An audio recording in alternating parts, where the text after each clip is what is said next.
L'objet de cet amendement, c'est d'éviter des destructions de haies par une érosion progressive qui dérogerait à des régimes d'autorisation.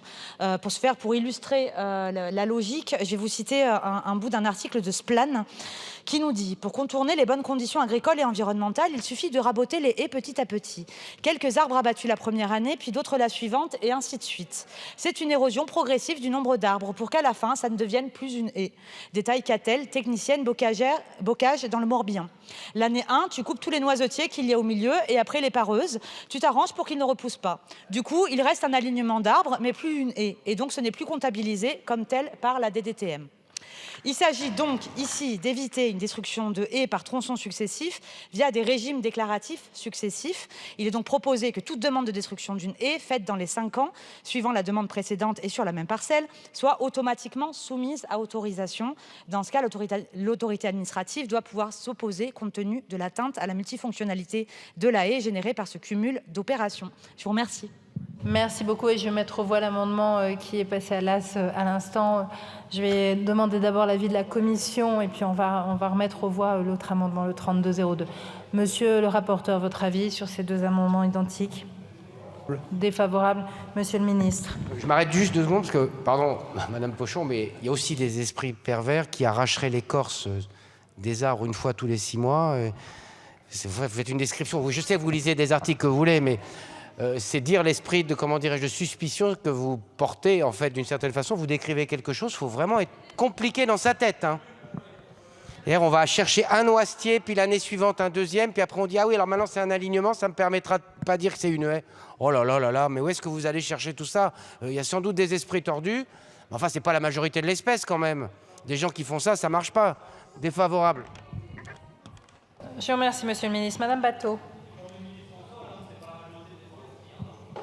Oui, pardon, Monsieur le ministre, une petite mise au point. Nous sommes toutes les deux élus de territoires ruraux. Oui, donc ça suffit. En fait, le registre, vous lisez, vous voyez ça dans les livres, machin, etc. Ça suffit.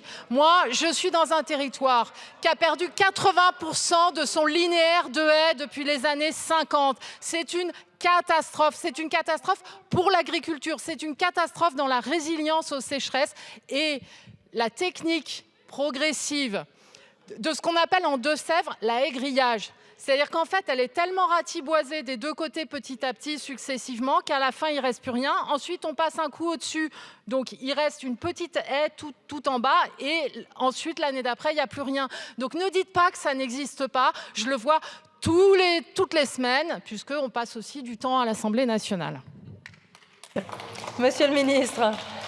Vous pouvez me faire tous les griefs, on n'est pas d'accord sur plein de sujets, je n'ai pas mis en cause votre compétence, enfin, il ne faut pas qu'on joue à ça entre nous.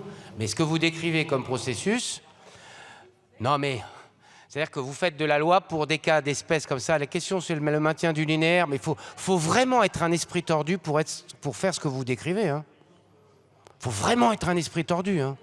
Et je ne considère pas que le monde agricole soit dans cet état d'esprit. C'est pour ça que c'est un avis défavorable. Voilà, c'est tout. Merci, Monsieur le ministre. Donc, je vais mettre aux voix ces amendements identiques. Ils font l'objet d'un avis défavorable de la Commission et du Gouvernement. C'est un scrutin public. Le scrutin est ouvert. Le scrutin est clos.